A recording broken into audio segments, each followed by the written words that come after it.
ಮಾಜಿ ಸಿಎಂ ವಿಪಕ್ಷ ನಾಯಕ ಸಿದ್ದರಾಮಯ್ಯನವರು 2 ಕ್ಷೇತ್ರಗಳಲ್ಲಿ ಸ್ಪರ್ಧಿಸುವ ವಿಚಾರವಾಗಿ ಮಾಜಿ ಡಿಸಿಎಂ ಡಾಕ್ಟರ್ ಜಿ ಪರಮೇಶ್ವರ್ ಅವರು ತುಮಕೂರಿನಲ್ಲಿ ಪ್ರತಿಕ್ರಿಯೆ ನೀಡಿದ್ದಾರೆ. ಸಿದ್ದರಾಮಯ್ಯ ಅವರು ಮೊದಲು ಕೋಲಾರದಲ್ಲಿ ಸ್ಪರ್ಧೆ ಮಾಡಬೇಕು ಅಂತ ತೀರ್ಮಾನ ಮಾಡಿದರು. ಅಲ್ಲಿನ ಮುಖಂಡರೆಲ್ಲ ಬಂದು ನಮ್ಮ ಕೋಲಾರದಲ್ಲಿ ಸ್ಪರ್ಧೆ ಮಾಡಿ, ಬಾದಾಮಿ ಬಹಳ ದೂರ ಆಗುತ್ತೆ ಅಂತ ಅವರಿಗೆ ಒತ್ತಾಯ ಮಾಡಿ ಕರ್ಕೊಂಡು ಹೋಗಿ ಒಂದು ರೀತಿಯಲ್ಲಿ ಕಮಿಟ್ಮೆಂಟ್ ಮಾಡಿಸಿದ್ರು. ಆ ನಂತರ ಅವರು ಅದನ್ನು ಒಪ್ಪಿಕೊಂಡು ಕೋಲಾರದಲ್ಲಿ ಸ್ಪರ್ಧೆ ಮಾಡೋಕ್ಕೆ ತೀರ್ಮಾನ ಮಾಡಿದರು. ತದನಂತರ ಅವರಿಗೆ ಬೇರೆ ಏನು ಅಭಿಪ್ರಾಯ ಬಂತು. ವರುಣಾದಲ್ಲಿ ಸ್ಪರ್ಧೆ ಮಾಡ್ತೀನಿ ಅಂದರು. ವರುಣಾದಲ್ಲಿ ಅವರ ಹೆಸರನ್ನು ಘೋಷಣೆ ಮಾಡಿದ್ದಾರೆ. ಈಗ ಕೋಲಾರದವರು ನೀವು ಮೊದಲು ಆ ರೀತಿ ಹೇಳಿ, ಈಗ ನಿಲ್ಲೋದಿಲ್ಲ, ಹಾಗೆ ಹೀಗೆ ಹೇಳೋದು ಬೇಡ, ನೀವು 2 ಕಡೆ ಸ್ಪರ್ಧೆ ಮಾಡಿ ಅಂತ ಒತ್ತಾಯ ಮಾಡ್ತಿದ್ದಾರೆ. ಅದಕ್ಕೆ ಸಿದ್ದರಾಮಯ್ಯ, ನಾನು ಈ ವಿಚಾರವನ್ನು ಹೈಕಮಾಂಡ್ಗೆ ಬಿಡ್ತೀನಿ, 2 ಕಡೆ ಸ್ಪರ್ಧೆ ಮಾಡ್ತೀನಿ ಅಂತ ಹೇಳಿದ್ದಾರೆ ಎಂದರು. ನಾಳೆ ನಮ್ಮಲ್ಲಿ ಸೆಂಟ್ರಲ್ ಎಲೆಕ್ಷನ್ ಕಮಿಟಿ ಸಭೆ ಇದೆ, ಅದರಲ್ಲಿ ತೀರ್ಮಾನ ಆಗುತ್ತೆ. ಟಿಕೆಟ್ ಕೊಡೋದರಲ್ಲಿ ಈ ಕಮಿಟಿಯೇ ಫೈನಲ್. ಒಂದು ವೇಳೆ ಸಿದ್ದರಾಮಯ್ಯ ಅವರಿಗೆ ಪರ್ಮಿಷನ್ ಕೊಟ್ಟರೆ 2 ಕಡೆ ಸ್ಪರ್ಧೆ ಮಾಡ್ತಾರೆ ಎಂದರು. ನನಗಾಗಲಿ DK ಶಿವಕುಮಾರ್ಗೆ ಆಗಲಿ 2 ಕಡೆ ಟಿಕೆಟ್ ಕೊಡಿ ಅಂತ ಕೇಳಿಕೊಂಡಿಲ್ಲ. ಸಿದ್ದರಾಮಯ್ಯ ಅವರು ಮುಖ್ಯಮಂತ್ರಿಯಾಗಿ ಕೆಲಸ ಮಾಡಿದವರು, ರಾಜನಾಯಕ ಅವರಿಗೆ ಯಾವುದೇ ರೀತಿ ತೊಂದರೆ ಆಗಬಾರ್ದು. ಜನರು ಕೂಡ ನೀವು ಬಂದು ಸ್ಪರ್ಧೆ ಮಾಡಿ ಅಂತ ಕೇಳ್ಕೊಳ್ತಿದ್ದಾರೆ. ಸಿದ್ದರಾಮಯ್ಯ ಕೂಡ ಕೋಲಾರ ಜನರ ಜೊತೆ ಕಮಿಟ್ಮೆಂಟ್ ಮಾಡಿಕೊಂಡು ಬಂದಿದ್ದರು. ಹಾಗಾಗಿ 2 ಸ್ಪರ್ಧೆ ಮಾಡುವ ಸನ್ನಿವೇಶ ಎದುರಾಗಿದೆ ಎಂದು ವಿವರಿಸಿದರು. ಅವರು ವರುಣಾದಲ್ಲಿ ನಿಂತರೂ ಗೆಲ್ತಾರೆ, ಎಲ್ಲಿ ನಿಂತರೂ ಗೆಲ್ತಾರೆ. ಅವರಿಗೆ ಸೋಲು ಭೀತಿ ಕಂಡ್ರೆ ನಾವೆಲ್ಲ ಹೆದರಿಕೊಳ್ಳಬೇಕಾಗುತ್ತೆ. ಸೋಲೋ ಭೀತಿಯಿಂದ ಅಲ್ಲ, ಜನರ ಅಪೇಕ್ಷೆ ಮೇರೆಗೆ ನಿಲ್ತಿದ್ದಾರೆ. ಕೋಲಾರದಲ್ಲಿ ಸ್ಪರ್ಧೆ ಮಾಡಿದರೆ ಸುತ್ತಮುತ್ತಲಿನ ಕ್ಷೇತ್ರಗಳಿಗೂ ಅನುಕೂಲ ಆಗುತ್ತೆ ಎಂದರು. ಸಿಎಂ ರೇಸ್ನಲ್ಲಿರುವವರಿಗೆ ಸ್ವಪಕ್ಷೀಯರಿಂದಲೇ ಒಳೆಯೇಟು ವಿಚಾರಕ್ಕೆ ಸಂಬಂಧಿಸಿದಂತೆ ಪ್ರತಿಕ್ರಿಯಿಸಿದ ಅವರು, ಆ ರೀತಿಯಾಗಿ ನನಗೆಲ್ಲೂ ಕಾಣ್ತಿಲ್ಲ, ಇದೆಲ್ಲ ಕ್ರಿಯೇಟೆಡ್. ಒಂದೊಂದು ಸಲ ನಾವೆಲ್ಲ ಸೇರಿ ಕ್ರಿಯೇಟ್ ಮಾಡಿಕೊಂಡು ಬಿಡ್ತೀವಿ. ಮೆಜಾರಿಟಿ ಬಂದ ಮೇಲೆ ಇದೆಲ್ಲ ತೀರ್ಮಾನ ಆಗುತ್ತೆ. ಅದಕ್ಕಿಂತ ಮುಂಚೆನೇ ನಾವೆಲ್ಲ ತೀರ್ಮಾನ ಮಾಡಿಕೊಳ್ಳೋದಕ್ಕೆ ಆಗಲ್ಲ. ಮೊದಲನೇ ಹಂತದಲ್ಲಿ ನಾವು ಪಕ್ಷವನ್ನು ಅಧಿಕಾರಕ್ಕೆ ತರುವ ಕೆಲಸ ಮಾಡಬೇಕು, ಮಿಕ್ಕಿದೆಲ್ಲ ಹೈಕಮಾಂಡ್ ತೀರ್ಮಾನಕ್ಕೆ ಬಿಟ್ಟಿದ್ದು ಎಂದು ಪರಮೇಶ್ವರ್ ಹೇಳಿದರು. ಒಬ್ಬ ರಾಜ್ಯದ ನಾಯಕನಾಗಿ ಅವರು ಮುಖ್ಯಮಂತ್ರಿಗಾಗಿ ಕೆಲಸ ಮಾಡಿದವರು, ಅವರಿಗೆ ಯಾವುದೇ ರೀತಿಯಲ್ಲಿ ತೊಂದರೆ ಆಗಬಾರ್ದು ಅನ್ನುವಂಥದ್ದು ಒಂದು. ಮತ್ತು ಜನರ ಅಭಿಪ್ರಾಯ ಕೂಡ, ನೀವು ಬಂದು ಇಲ್ಲಿ ಸ್ಪರ್ಧೆ ಮಾಡಿ ಅಂತ ಮೊದಲೇ ಅವರು ಹೋಗಿ ಅಲ್ಲಿ ಕಮಿಟ್ಮೆಂಟ್ ಮಾಡಿಕೊಂಡಿದ್ದ ಕಾರಣಕ್ಕಾಗಿ ಅವರು ಆ ರೀತಿ ಸನ್ನಿವೇಶ ಕ್ರಿಯೇಟ್ ಆಗಿದೆ. ಇಲ್ಲದೆ ಹೋದರೆ ಅವರು ಕೂಡ ಏನು 2 ಕಡೆ ನಿಲ್ಲುವಂಥ ಅಗತ್ಯನೂ ಕೂಡ ಏನಿಲ್ಲ. ಅವರು ವರ್ಣದಲ್ಲಿ ನಿಂತರೂ ಗೆದ್ದೀತಾರೆ, ಎಲ್ಲೇ ನಿಂತರೂ ಗೆದ್ದೀತಾರೆ. ಖಂಡಿತವಾಗಿಲ್ಲ. ಅವರಿಗೆ ಸೋಲೋ ಭೀತಿ ಕಂಡ್ರೆ ನಮ್ಮ ಪಾರ್ಟಿಗೆ ನಾವು ಎಲ್ಲರೂ ಹೆದರ್ಕೋಬೇಕಾಗುತ್ತೆ. ಅಲ್ಲ, ಅದನ್ನ ಜನರ ಅಪೇಕ್ಷೆ ಮೇಲೆ ಸೋಲುವ ಭೀತಿಯಿಂದ ಅಂತೂ ಖಂಡಿತ ಅಲ್ಲ. ಅವರು ಜನ ಮೊದಲೇ ಅಲ್ಲಿ ಹೋಗಿ ಅವರು ನಾನು ನಿಲ್ತೇನೆ ಕೋಲಾರದಲ್ಲಿ ಅಂತ ಹೇಳಿದ ಮೇಲೆ ಅವರು ಜನನೂ ತಯಾರಾಗಿಬಿಟ್ಟಿದ್ರಲ್ಲ.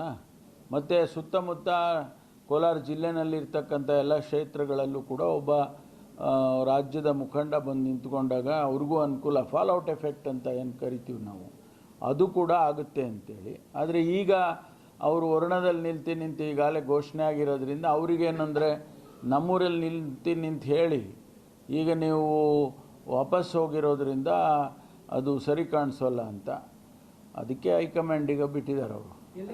ಕಾಂಗ್ರೆಸ್ಸಲ್ಲಿ ಹೊರಗಡೆಯವ್ರ ಭಯಕ್ಕಿಂತ ಒಳಗಡೆಯವ್ರ ಭಯ, ಅಂದರೆ ಯಾರು ರೇಸಲ್ಲಿ ಇರ್ತಾರೆ, ಸೇಮ್ ರೇಸಲ್ಲಿ ಇರ್ತಾರೆ, ಅವ್ರ ಕಾಲಿಡಿಯುವಂಥದ್ದು, ಆ ಒಂದು ಭಯ. ಆ ಥರ ಏನು ಕಾಣಿಸೋದಿಲ್ಲ, ನನಗೇನು ಆ ರೀತಿ ಕಾಣಿಸೋದಿಲ್ಲ. ಇದೆಲ್ಲ ಕ್ರಿಯೇಟೆಡ್. ಒಂದೊಂದು ಸಾರಿ ನಾವೇ ಕ್ರಿಯೇಟ್ ಮಾಡ್ಕೊಂಬಿಡ್ತೀವಿ. ಅದರಿಂದ ಅವೆಲ್ಲ ಆ ಥರದ್ದೇನು ಕಾಣಿಸೋದಿಲ್ಲ.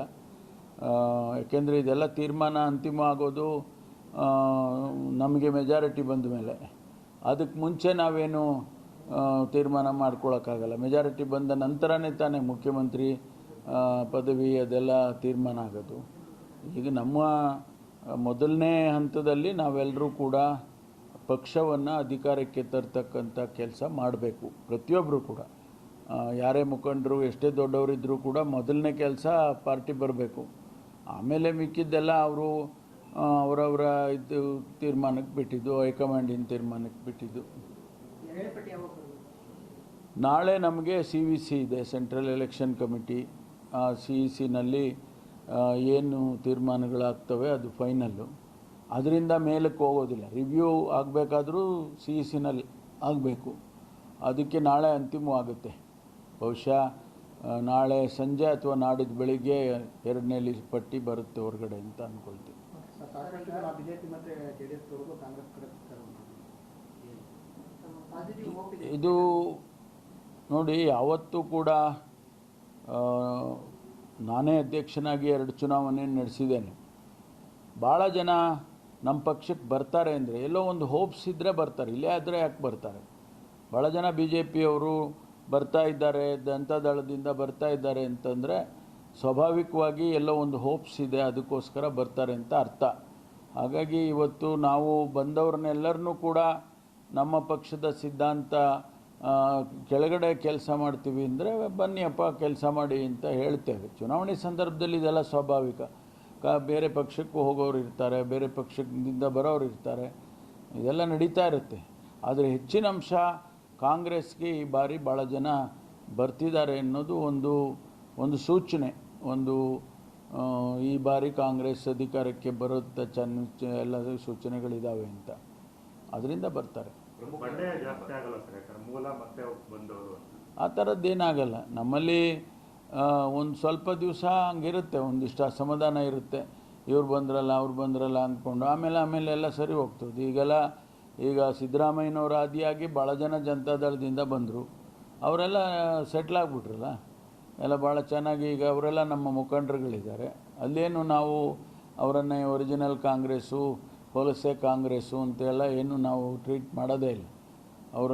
ಅವರಿಗೆ ಸ್ಥಾನಮಾನ ಕೊಡ್ತೀವಿ, ಅವ್ರ ಜೊತೆಯಲ್ಲಿ ಇಟ್ಕೊಳ್ತೀವಿ. ಆನಂತರ ಒಂದು ಸ್ವಲ್ಪ ದಿವಸ ಆದಮೇಲೆ ಅವರು ಕಾಂಗ್ರೆಸ್ನವರಾಗ್ಬಿಡ್ತಾರೆ. We convert them into Congress ideology. ಈ ತರೀಕೆರೆ ಕ್ಷೇತ್ರದಲ್ಲಿ ಗೋಪಿ ಕೃಷ್ಣ ಅವರಿಗೆ ಟಿಕೆಟ್ ಕೊಡಬೇಕು ಅಂದರೆ ಬೆಂಬಲಿಗರು KPCC ಮುಂದೆ ವಿಶ್ವ ಪಾಟೀಲ್ ಗಲಾಟೆ ಮಾಡಿದ್ದಾರೆ. ಇದೆಲ್ಲ ಇದೆ. ಚುನಾವಣೆ ಟೈಮ್ನಲ್ಲೇ ಅವರ ಬೆಂಬಲಿಗರು ಸಹಜವಾಗಿ ಕೇಳ್ತಾರೆ, ಒತ್ತಾಯ ಮಾಡ್ತಾರೆ. ಅದನ್ನೆಲ್ಲ ವಿನ್ನಿಂಗ್ ಪ್ರಾಬಬಿಲಿಟೀಸು, ಆಮೇಲೆ ಅಲ್ಲಿನ ಪರ್ಮ್ಯುಟೇಷನ್ ಕಾಂಬಿನೇಷನ್, ಇದೆಲ್ಲನೂ ಕೂಡ CECಗೆ ವರದಿ ಮಾಡಿರ್ತಾರೆ. ಪ್ರದೇಶ್ ಕಾಂಗ್ರೆಸ್ಸಿಂದ ಸರ್ವೆಗಳು ಮಾಡಿಸಿರ್ತಾರೆ. ಆ ಸರ್ವೆ ರಿಪೋರ್ಟ್ಸು ಮತ್ತು ಆ ಕ್ಷೇತ್ರದ ಸ್ಥಿತಿಗತಿಗಳನ್ನೆಲ್ಲ ಅವರು ಮಾಹಿತಿ ತೊಗೊಂಡಿರ್ತಾರೆ. ನಮ್ಮ ಹತ್ರ ಮಾಹಿತಿಗಳಿರ್ತವೆ, ಅದನ್ನೆಲ್ಲ ಮುಂದಿಟ್ಕೊಂಡು ತೀರ್ಮಾನ ಮಾಡ್ತಾರೆ. ಯಾರೋ ವಿಷದ ಬಾಟ್ಲಿ ಇಟ್ಕೊಂಡ್ರು ಅಥವಾ ಕಾಂಗ್ರೆಸ್ ಆಫೀಸಲ್ಲಿ ಗಲಾಟೆ ಮಾಡಿದ್ರು, ಆ ಉದ್ದೇಶದಿಂದ ಮಾಡೋಕ್ಕೆ ಹೋಗಲ್ಲ. ಸರ್, ಈಗ ಕಾಂಗ್ರೆಸ್ಗೆ ಪಾಸಿಟಿವ್ ಇದೆ ಅಂದರೆ ಒಂದು ಅಲೆ ಕಾಣಿಸುತ್ತೆ, ಸಮೀಕ್ಷೆಗಳೆಲ್ಲ ಆ ರೀತಿ ಬರ್ತಿದೆ. ಬಟ್ ಆ ರಿಸಲ್ಟ್ ಬರುವಂಥ ಸಂದರ್ಭದಲ್ಲಿ ಚೇಂಜ್ ಆಗುವಂಥ ರೀತಿ ಅಥವಾ ಬದಲಾವಣೆದು ಅಂದರೆ ಮಿಷಿನ್ಸು ಅದರ ಮೇಲಿರುವಂಥ ಆತಂಕ ಇದೆಯಾ ಅಥವಾ ಕಮ್ಮಿ ಆಗಿದೆ? ಇಲ್ಲ, ಅದು ಮೊದಲಿಂದನೂ ಕೂಡ ಈ ನಮ್ಮ ಎಲೆಕ್ಟ್ರಾನಿಕ್ ವೋಟಿಂಗ್ ಮಿಷಿನ್ ಇದೆಯಲ್ಲ, EVMಸು, ಅದ್ರ ಮೇಲೆ ಅನುಮಾನ ಮೊದಲಿಂದನೂ ಇದೆ. ಭಾಳ ಎಲ್ಲ ಪಕ್ಷಗಳಿಗೂ ಹೆಚ್ಚು ಕಡಿಮೆ ಇದೆ, ಈಗಲೂ ಇದೆ. ಅದನ್ನು ಪದೇ ಎಲೆಕ್ಷನ್ ಕಮಿಷನ್ ಅವರು ಇಲ್ಲ ಅಂಥೇಳಿ ರಿಜೆಕ್ಟ್ ಮಾಡ್ಕೊಂಡೇ ಬಂದಿದ್ದಾರೆ. ಟೆಕ್ನಿಕಲಿ ಇಟ್ ಈಸ್ ಪಾಸಿಬಲ್ ಅಂತ ಟೆಕ್ನಿಷಿಯನ್ಸು ಪ್ರೂವ್ ಮಾಡಿದ್ದಾರೆ, ಇಟ್ ಈಸ್ ಪಾಸಿಬಲ್ ಅಂತ. ಅವರು ಎಲೆಕ್ಷನ್ ಕಮಿಷನರು ಇಲ್ಲ ಮಾಡೋಕ್ಕೆ ಬರೋದೇ ಇಲ್ಲ ಅಂತ ಅವರು ಹೇಳಿದ್ದಾರೆ. ಹೇಳಿ ರಿಜೆಕ್ಟ್ ಮಾಡಿದ್ದಾರೆ, ಕೋರ್ಟು ರಿಜೆಕ್ಟ್ ಮಾಡಿದೆ. ಈಗ ಮತ್ತು ಕೋರ್ಟ್ ರಿಜೆಕ್ಟ್ ಮಾಡಿ ಎಲೆಕ್ಷನ್ ಕಮಿಷನ್ ರಿಜೆಕ್ಟ್ ಮಾಡಿದ ಮೇಲೆ ಬೇರೆ ಏನು ದಾರಿನೇ ಇಲ್ಲ. ಲೋಕಸಭೆಯಲ್ಲಿ ಹೋಗಿ ಅಲ್ಲಿ ಗಲಾಟೆ ಮಾಡಿ ಅದನ್ನು ಮತ್ತೆ ಅಲ್ಲಿ ಮೆಜಾರಿಟಿ ಮೈನಾರಿಟಿ ಅಂದ್ಕೊಂಡು ಅಲ್ಲಿ ಎಲ್ಲ ಚರ್ಚೆ ಆಗಬೇಕಾಗುತ್ತೆ. ಬಟ್ ಅನುಮಾನ ಅಂತೂ ಇದೆ. ಭಾಳ ಜನ ಅದನ್ನು ಎಕ್ಸ್ಪ್ರೆಸ್ ಮಾಡ್ತಾರೆ, ಹ್ಯಾಕ್ ಮಾಡ್ತಾರೆ ಎಲೆಕ್ಟ್ರಾನಿಕ್ ವೋಟಿಂಗ್ ಮಿಷಿನ್ಸ್ ಅಂತೇಳಿ ಅನುಮಾನವನ್ನು ಭಾಳ ಎಕ್ಸ್ಪ್ರೆಸ್ ಮಾಡ್ತಾರೆ. ಇಲ್ಲ, ಆಗ್ಬೋದು. ನನಗೆ ಕೂಡ ವೈಯಕ್ತಿಕವಾಗಿ ನಾನು ಕೂಡ ಅದನ್ನು ನಂಬ್ತೀನಿ. ಯಾಕೆಂದರೆ being A person knowing about these technical things, ಅದು ಕೂಡ ಸಾಧ್ಯತೆ ಇದೆ ಅಂತೇಳಿ ನನಗೂ ಅನಿಸುತ್ತೆ. ಮಾಡೋದು ಬಿಡೋದು ಅದನ್ನು ಇನ್ನೂ ಕಂಡುಹಿಡಿಯೋಕ್ಕಾಗಿಲ್ಲ ನನಗೆ. ಮಾಡ್ತಾ ಇದ್ದಾರೆ ಅಥವಾ ಮಾಡ್ತಾ ಇಲ್ಲ ಅಂತ ಹೇಳೋಕ್ಕಾಗಿಲ್ಲ. ಆದರೆ ಟೆಕ್ನಿಕಲ್ಲಾಗಿ ಮಾಡ್ಬೋದು ಅನ್ನೋದನ್ನು ಸಾಧ್ಯತೆಯನ್ನು ತೋರಿಸಿದ್ದಾರೆ. ಅದು ಕಾಯ್ದು ನೋಡಬೇಕು.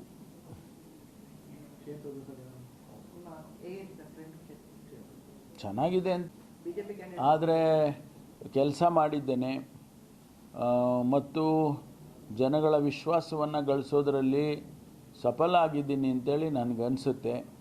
ನಾನು ಮಾಡಿರ್ತಕ್ಕಂಥ ಅಭಿವೃದ್ಧಿ ಕೆಲಸದ ಬಗ್ಗೆ ಜನಗಳಿಗೆ ತಿಳಿಸಿದ್ದೇನೆ, ಮನೆ ಮನೆಗೂ ಗೊತ್ತಾಗಿದೆ. ಹಾಗಾಗಿ ಜನ ಕೈ ಹಿಡಿತಾರೆ ಅಂಥೇಳಿ ನನಗೆ ವಿಶ್ವಾಸ ಇದೆ.